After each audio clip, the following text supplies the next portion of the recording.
Why do Muslims cover their women? You have heard the question, maybe you have asked it yourself. And the answers you have been given probably made Islam sound like it fears women or controls them. And if that were true, you should reject it. Any religion that treats women as property to be hidden deserves to be questioned. So let us be honest today, completely honest. By the end of this video, you will understand something that most people, including many Muslims, have never been able to explain clearly. And it might change how you see everything. Here is the first thing you need to know. Islam does not cover women. Muslim women choose to cover themselves. And the reason why is the opposite of what you have been told. But to understand it, you have to be willing to question something deeper.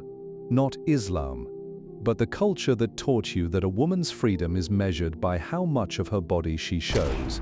In the modern world, we are told that liberation means exposure, that a confident woman shows skin, that covering up is oppression and undressing is empowerment. But think about that for a moment. Who benefits when women are told their power comes from being looked at, from being desired, from being consumed visually by strangers? Everywhere you look, women's bodies are used to sell cars, phones, burgers, and music. And we call this freedom. But freedom for whom? A woman walks down the street and is judged by her appearance. She goes to work and is evaluated by her looks. She ages and society tells her she is losing value. This is liberation. So when Islam comes and says a woman's value has nothing to do with her body, that her worth is her mind, her soul, her character, her faith, suddenly this is oppression. Allah revealed in His book a different standard, not the standard of a world that profits from women's bodies, but the standard of the one who created women and knows what truly honors them. In Surah An-Nur, Allah speaks directly to believing women about modesty. And in Surah Al-Ahzab, He gives them the command of the jilbab. But why? Here is what most people miss. The commandment is not because women are shameful. It is because women are valuable. You do not cover something because it is worthless. You cover something because it is precious. Think about that deeply. When you have a diamond, you do not leave it on the sidewalk for anyone to pick up or stare at. You protect it. You guard it. Not because it is flawed, but because it is irreplaceable. Allah sees women the same way. The Arabic word Allah uses in Surah Al-Ahzab is yudnina, which means to draw close, to bring near.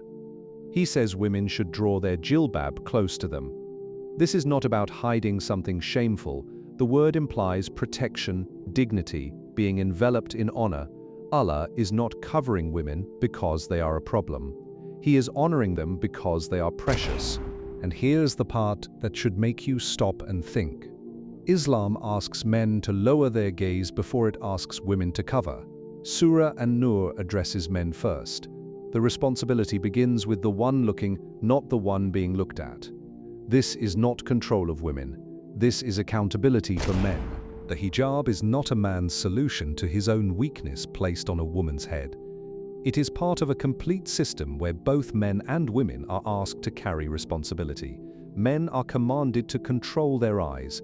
Women are invited to embrace their dignity. And when a Muslim woman covers, she is making a statement. She is saying, my body is not public property. My beauty is not for your consumption. My worth is not measured by your gaze. I belong to Allah alone, and only those I choose will have access to what I choose to share. So what does this actually mean for you watching right now? If you're a Muslim woman who wears hijab, know that you are not oppressed. You are not backward. You are making a choice that the whole world told you not to make, and that takes more strength than following the crowd ever will. If you are a Muslim woman struggling with hijab, that is okay.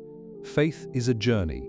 But ask yourself honestly, is the struggle because you doubt Allah's wisdom, or because the pressure of a society that measures your worth by your appearance is overwhelming? Those are two very different things. If you are not Muslim and you have asked this question sincerely, thank you for being open. The honest answer is that Islam does not cover women to control them. Islam covers women to protect their dignity in a world that constantly tries to reduce them to their bodies. And if you are a man, Muslim or not, the question for you is different. It is not why do women cover. It is why have you been taught that a woman's value is in what you can see of her, and who benefits from you believing that. To every woman watching, Allah sees you. Not your body, not your clothes, not your appearance. He sees your heart. He sees your struggles.